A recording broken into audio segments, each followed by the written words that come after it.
On OSRC News at 7, Governor Ayedatiwa flags off dualization of 27.5-kilometer Igbokoda-Okitipupa Road.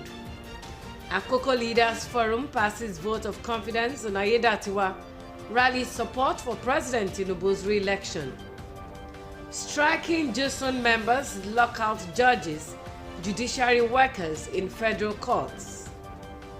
And from the foreign scene, stealth Ukrainian drone strike destroys 40 Russian warplanes.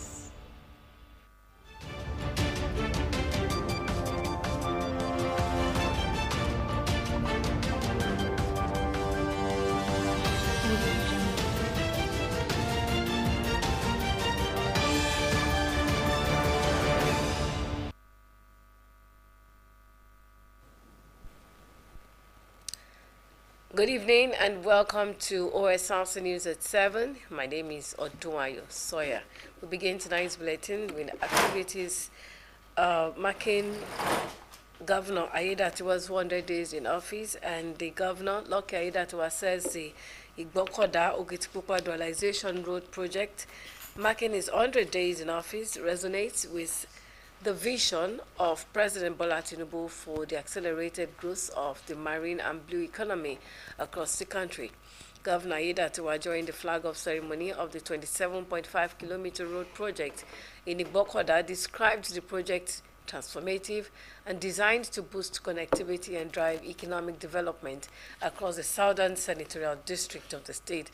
Ayedatiwa noted that with its extensive coastline and rich aquatic resources, the state is perfectly positioned to become a major hub in the maritime and blue economy sector.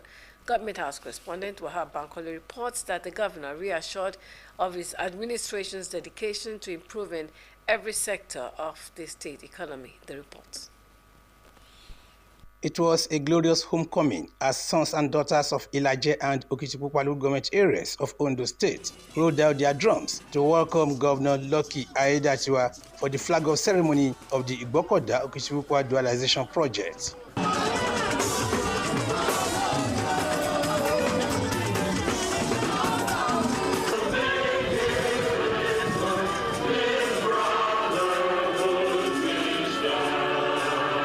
The project is one of the signature interventions of Governor Ayedatiwa's administration, reflecting a governance style anchored on progressive development, accessibility, and a better standard of living for the people of the Sunshine State. Welcoming the people, Special Advisor to the Governor on Infrastructure, Lands and Housing, Abiola Olawoye, described the project as 27.5 kilometers in length with 4 meters of road width, 6 meters setback on both sides, and 3 meters reserved for utility services. This road is designed for heavy traffic. That is why we have base course on 150 mm thickness. And we have 2 layers of asphalt. One is binder course, which is 50 mm, and other one is a wearing course, which is 40 mm, sir. In their messages of goodwill, the chairman of Ilaje Council Area, Maurice Orepenaye, and his Okitipupa counterpart, Andrew Ogunshakin, as well as some traditional rulers, expressed appreciation to the governor for prioritizing road infrastructure across the district. The contractors, we have pledged our total support. We are going to provide the enabling environment for you to work ceaselessly without any problem at all. By the special grace of God, come end of next year, now you commission this project. We promise to deliver the best quality for the job with the shortest period of time possible. Governor Ayedatiwa reaffirmed his commitment to creating an enabling environment for growth, assuring the people, development partners, and investors of his readiness to fulfill all requirements needed to position the state as a perimeter destination for investment, tourism, and improved quality of life. Ayedatiwa explained that the dual carriageway, which connects other parts of the state to the coastal region, is crucial to the development of the proposed deep sea port and the economic growth of the area. In the twilight of former President Muhammadu Buhari GCFR administration, approval for Ondo deep sea port was granted to our dear state. This monumental feat was in recognition of our state's strategic importance in the national quest for accelerated development at the highest levels. Now, this Igogoda dualization project is therefore one of the strategic infrastructure initiatives painstakingly conceived by our administration to proactively fill the logistical and economic gaps that the development of the DC port will inevitably present. We are not just reacting to future needs, we are anticipating them and laying the groundwork today. The governor noted that the dualization project is a clear testament to his administration's commitment to accelerated development and the fulfillment of promises made during the electioneering campaign. This is more than just concrete and asphalt. It is about proactive engagement, economic empowerment, and fostering the well-being of our citizens. To our forward-looking people of our boy, Ijoaruku, Ilaji, and Ikale land, I want to specifically reiterate the steadfast commitment of this government to doing all that is necessary to uplift your standards of living in a way to make it truly comparable to the best in any other part of the country and indeed the world at large. High point of the event was the official flag-off of the road project. In the name of the Father, of the Son, and of the Holy Spirit. The ripple effects of the project include enhancement of security, crucial economic vitality, improved business ecosystem, travel time reduction, boost in agricultural sector, aesthetics, and relief for vehicle owners. From Igbokoda, headquarters of Ilaje local government area of the Sunshine State, Wahab Bankole, OSRC News. Still on infrastructure development, at this time on the national scene, Minister of State for Works, Mohammed Goroyo, has declared that the federal government must spend approximately 880 billion naira for the maintenance of the federal road network across the country. This is just as the managing director of the Federal Road Maintenance Agency, Chukwuemeka Abasi, said the template for deducting the road user charge from the prices of petrol and diesel has never been implemented by the defunct Petroleum Products Pricing Regulatory Authority. The two government officials spoke in Abuja at an investigative hearing of the House of Representatives ad hoc committee investigating the implementation and remittances of the 5% user charge for road maintenance under the Federal Road Maintenance Agency. The chairman of the committee, Francis Weaver, said the user charge is not an attempt to increase the prices of petroleum products or to amend the law, since it has been part of the law since 2007. He added that the purpose of the investigation is to address the anomalies existing through disobedience to existing laws, adding that the House will ensure that every law passed by the Parliament is complied with, both by individuals and agencies of government.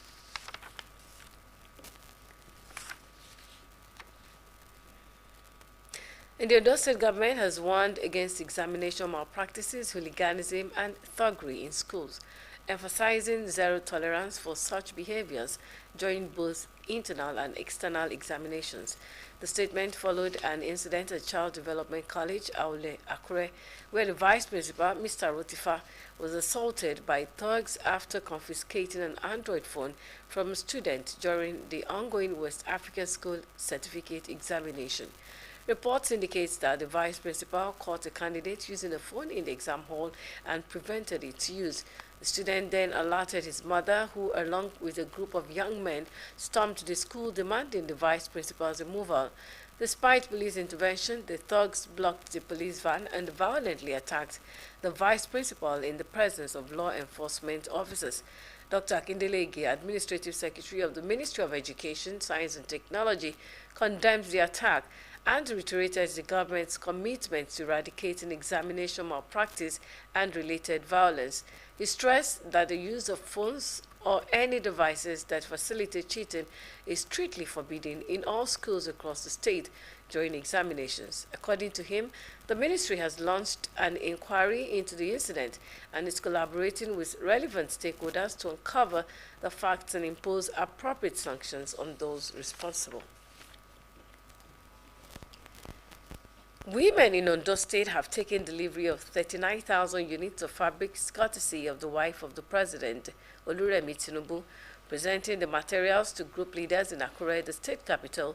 Special advisor to the governor, Ayedatiwa on Women Affairs, Seun Osamaye, said the gesture is part of the empowerment program under the Renewed Hope initiative aimed at making women self-reliant and economically stable. Omoriola Ngbeji reports. A few weeks ago, the wife of the president, Oluremi Tinubu, was in Ondo State to launch the Renewed Hope initiative, during which thousands of women across the southwest benefited from various empowerment schemes. On behalf of Her Excellency Senator Oluremi, this marks another round of empowerment as 39,000 units of Ankara fabrics were sent to Ondo State to support various female groups, including market women, persons with disabilities, and women entrepreneurs. Appreciating the First Lady for the kind gesture, the Special Advisor to Governor Ayedatiwa on Women Affairs, Dr. Seun Osamaye, reiterated that the initiative is part of the Renewed Hope Empowerment Program designed to make women self-reliant and economically stable. we have different leadership groups. We have even different clusters that have been giving these clothes today. Market women specifically will get over 20,000 of these clothes, because out of them are textile merchants, ashoke weavers, those who are traders. Then apart from this, women with disabilities, we have about 1,000 of them, we get 1,000 pieces too. And just like that, over 39,000 is being distributed. She added that the effort aligns with Governor Ayedatiwa's At Ease agenda, which seeks to ensure that the dividends of democracy reach all citizens regardless of their status. Osamaye also assured that the fabrics would be fairly distributed to all groups across the 18 local government areas of the state. The initiative of Her Excellency has benefited Ondo State a lot through the visionary leadership of our governor. Today, here again, we stand to present the distribution of cloth materials that is meant to empower our women even at the grassroots. Today, over 39,006 yards of clothes have been distributed across board, even down to the grassroots. In his remarks, Chairman of Akure South Local Government, Gbenga Fashua, expressed gratitude to Senator Oluremi Tinubu and Governor Ayedatiwa for their continued support to the people. For us, it's a welcome development. It brings inclusivity into governance. As small as it might look to the people, it's huge when it comes to individual basis. But at least to them, is a support that at least the federal government reminds them. Various women's groups, including persons with disabilities, also thanked the president's wife and promised to ensure that the materials are appropriately distributed. We really appreciate the wife of our president for what he did for the women in Ondo State. We really thank her. Wife of the president bring all these things down to Ondo State and making the person with disability as first person, that immediately when they get there they should give them. And I was so surprised that they give us 1,000 pieces according to the number that I was looking at. So it's very, very impressive and it's a good initiative. It is. At least for some times now we haven't seen such to our market woman or to the society. So being a representative of Ondo State House of Assembly, we say thank you to our Mama. The distribution was witnessed by party leaders, women groups, and representatives of Ministry of Women Affairs and Social Development, led by its permanent secretary, Oluseyi Odushola. Omoriola Humbeji, OSRC News. The federal government has declared Friday, June 6 and Monday, June 9, 2025 public holidays across Nigeria to commemorate the Muslim festival of Eid al-Adha. This announcement was made in a press statement by the Minister of Interior, Dr. Olubunmi Tunjojo. Olubunmi Tunjojo extended his congratulations to all Muslim faithful, both within Nigeria and in the diaspora, as they prepare to mark one of Islam's most sacred festivals. The minister encouraged Muslims to reflect on the values of sacrifice and devotion demonstrated by the Prophet Ibrahim and urged Nigerians to take advantage of the Eid al-Adha celebration to pray for peace and prosperity in the country. Tunjojo further emphasized the commitment of President Bola Tinubu's administration to reforms that will reposition Nigeria for growth and development. Still to come on OSRC News at 7, Akoko political leaders rally support for President Tinubu's re-election. This and more after this break.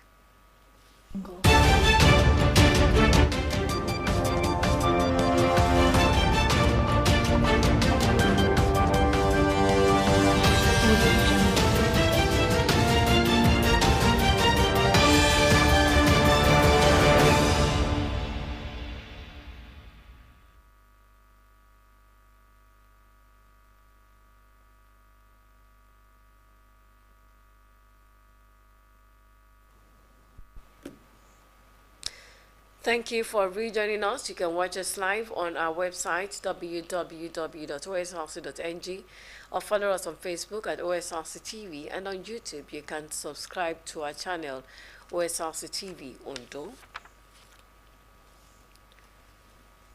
A chieftain of the All Progressives Congress, APC in Ondo State, Victor Olabinton, has emphasized the need to strengthen unity in order to foster meaningful development and create a more conducive environment for future generations in Akoko land.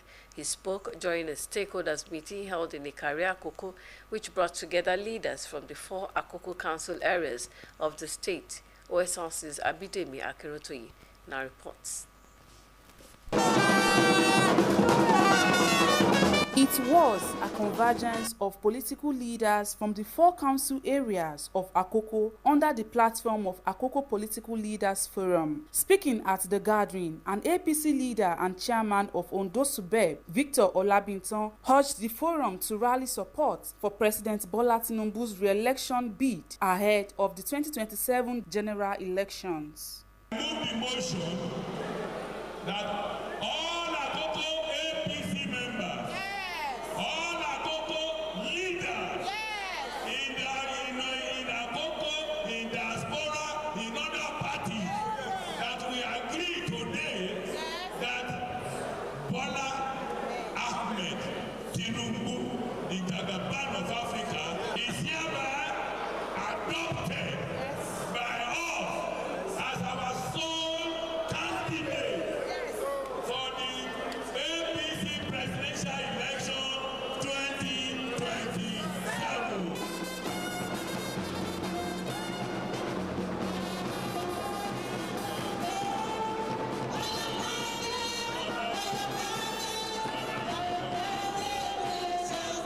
Participants also joined in declaring their unwavering support for Governor Lucky Ayedatiwa, commending his visionary leadership and commitment to transforming Ondo State into a hub of socio-economic, political, and infrastructural development. On behalf of Akoko leaders of APC, hereby move that the whole of Akoko today pass vote of confidence in the government of Lucky Orimisan Ayedatiwa. Highlighting the essence of the forum, Olabinton noted that continued dialogue and unity were essential to sustaining the development strides already recorded in Akoko land. If we are united, there is nothing we will not be able to do. We are also here for our governor, Lucky Odimison Ayedatiwa, who is performing very well as a governor. We have seen the transformational thing that he's doing. And that is why we want the world to know that Akoko is not divided as far as Lucky Odimison is concerned. All of us in Akoko, we are solidly behind Lucky Odimison Ayedatiwa. And we are for continuity, and we are not changing our stand. Also speaking, the former special advisor to the Ondo State Governor on Transport, Benga Omole, underscored the importance of party loyalty and internal cooperation among members. Akoko is the largest ethnic group in Ondo State, and this is the bedrock of APC in Ondo State. And when Akoko speaks, the other local government sneezes. So when Akoko sneezes, the other zone in Ondo State catches cold. So Akoko has spoken today that Bola Ahmed Tinubu should be the candidate of the party, president candidate of the party, come 2027 election. In a renewed spirit of unity, all stakeholders present reaffirmed their commitment to working closely with the government, driving the growth and progress of Akoko land, as well as securing a better future for generations yet unborn. Abidemi Akinrotoye, OSRC News. And the strike by the Judiciary Staff Union of Nigeria, JUSUN, today paralyzed activities at the Court of Appeal, FCT High Court in Maitama, Wuse Zone 2, Garki, and Nyanya. Reports have it that offices and court halls of federal courts were under lock and key across the country. In the same vein, judges, lawyers, and litigants at the Federal High Court, Court of Appeal, and National Industrial Court in Ibadan were locked out by protesting members of JUSUN. The national leadership of JUSUN had directed its members in the federal courts to embark on a strike over unpaid 25% and 35% salary increment, minimum wage, and wage award. The union said the industrial action became necessary following what it described as unfruitful meetings with the instance of the Minister of Labour and Employment over the demands of the workers. The Nigeria Security and Civil Defense Corps, Anambra State Command, has raided an illegal sand mining site at Omambala River, Ifite Ogwari, in Ayamelum local government area of the state. The operation, conducted by the Mines and Steel Development Unit of the command in collaboration with the newly deployed Anambra State Federal Mines Officer, Edet Oko, was based on credible intelligence indicating potential illegal mining activities at the site. According to the state NSCDC Commandant Maku Olatunde in Oka, the illegal mining site has been sealed and the manhunt launched for the fleeing suspects. He added that upon conclusion of the investigation, those found culpable would be formally charged to court to face the consequences of their actions. Moving on to the foreign scene, Ukraine says it completed its biggest long-range attack of the war with Russia after using smuggled drones to launch a series of major strikes in 40 Russian warplanes at 4 military bases. President Volodymyr Zelensky said 170 drones were used in the so-called Spider's Web operation by the SBU Security Service, striking 34% of Russia's strategic cruise missile carriers. Russia confirmed Ukrainian attacks in 5 regions, calling them a terrorist act. Akintunde Akishimala has more. These videos were said to show recordings of Ukrainian drone strike on Russian airfields in several regions, including thousands of kilometers away from the front lines in Siberia. Ukraine's domestic security agency, the CBU, acknowledged that it carried out the attacks, codenamed Spider's Web, and said they caused considerable damage, which is estimated at $7 billion. Ukrainian security officials said 41 planes on 4 bases were hit, but the Russian Defense Ministry confirmed aircraft were damaged and set on fire. It said no casualties were reported and some of the individuals involved in the attacks were detained. Ukrainian President Volodymyr Zelensky praised the operation. Бажаю здоров'я, шановні українці, українки. Greetings, dear Ukrainian men and women. I just heard the report by Chief of Security Service of Ukraine, Vasyl Malyuka. A brilliant operation was conducted on the enemy's territory, exclusively against military targets, against equipment that was used to deliver strikes at Ukraine. Very tangible losses by Russia, and absolutely just losses which they deserved. Справедливі, заслужені їхні втрати. The Ukrainian security official said explosive-laden drones were hidden inside the roofs of wooden sheds, as seen in these photos shared by the Ukrainian security service. The shreds were driven near the Russian bases and the drones were then activated remotely. Ukraine's long-range strike drones or ballistic missiles do not have the range to reach targets this far away, which require the approach used here. Zelensky said the operation had taken more than a year and a half to prepare. Akintunde Akinshimola for OSRC News. Gaza's civilians face impossible choices, risk Israeli drone strikes at US-backed aid sites, or starve as food prices soar and markets empty. The new Gaza Humanitarian Foundation, replacing UNRWA, is accused of weaponizing aid, with distribution points becoming death traps. With crossings closed and infrastructure destroyed, Gaza's survival hinges on urgent, unimpeded humanitarian access. Adirunke Kolawale has details. Hunger and fear, Palestinians in Gaza say going to new food distribution sites comes with the risk of death. Here, they wait at a community kitchen, seeking safety and a reprieve from hunger. This is famine, parallel to the genocide war we are living. We are being starved to death by the Israeli military. This is not a fair fight anymore. Aid is used as a weapon to kill the population. We cannot feed our children. We stand in line for hours to get a handful of rice or a loaf of bread. We cannot approach the US aid distribution post. The Israeli drones open fire and drop bombs on us. It is a death trap.